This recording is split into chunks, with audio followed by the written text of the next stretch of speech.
வணக்கம். நான் உங்கள் பள்ளிக்கரணை சித்தர்.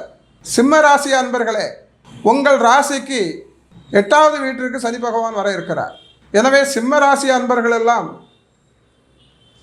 மிகுந்த கவனத்துடன் இருக்க வேண்டிய ஒரு காலகட்டமாகவே அமைகிறது.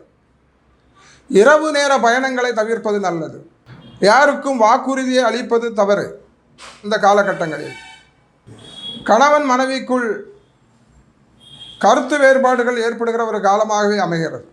எனவே சிம்ம ராசி அன்பர்களாகிய நீங்கள் இந்த அட்டம சனி நடைபெறுகிற இந்த காலகட்டத்திலே பழைய வாகனங்களை கொடுத்துவிட்டு புதிய வாகனங்களை வாங்கலாம் என்று எண்ணுபவர்கள் அந்த பழைய வாகனங்களை கொடுத்துவிட்டு புதிய வாகனங்களை வாங்கலாம். மேலும் இந்த காலகட்டத்திலே நீங்கள் ஒரு முறைக்கு இருமுறை முயற்சி செய்கிற ஒரு நிலை ஏற்படும். தொழிலிலும் சரி, அரசியலிலும் சரி. சிம்மராசி அன்பர்கள் அரசியலிலே இந்த காலகட்டத்திலே மிகுந்த கவனத்துடன் பணியாற்றிட வேண்டும்.